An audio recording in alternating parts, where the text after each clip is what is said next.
Hey everyone, welcome back to my channel where we break down programming in the simplest way possible. In today's video, I'll show you how to install Turbo C++, write your first C program, and understand two essential escape sequences, \n and \t.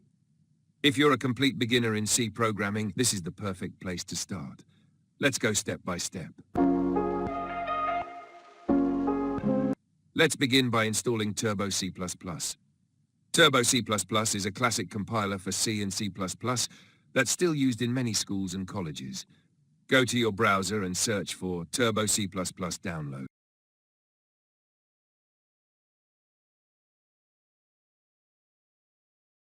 Run the setup file and install Turbo C++. I already installed it, so let's open it.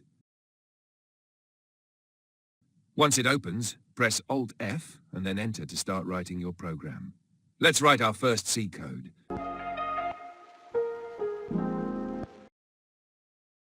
Here's your very first C program, the famous Hello World.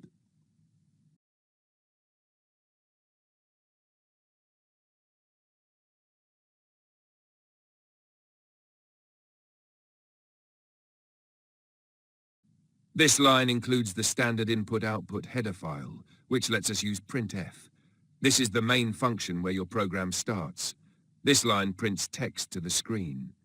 This ends the program and tells the system it ran successfully. To run the program in Turbo C++, press Ctrl F9. Now let's talk about something interesting, escape sequences. They are special characters in C used to format output. We'll focus on two today, \n, which is used for new line, and \t, which is used for tab. Let's see the programs.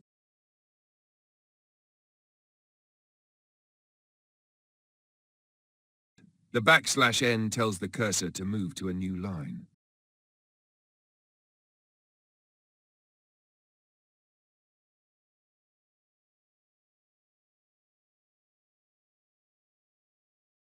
The \t creates a tab space, which is useful for creating neat tables. I hope this video helped you start your journey in C programming. If you're learning C for school, college, or just curiosity, you're on the right path. In the next video, we'll cover C variables, data types, and input-output using scanf, so make sure to subscribe to my channel and turn on the bell icon. If you have any questions, leave them in the comments. I reply to every beginner. Thanks for watching, and remember, keep coding, keep growing.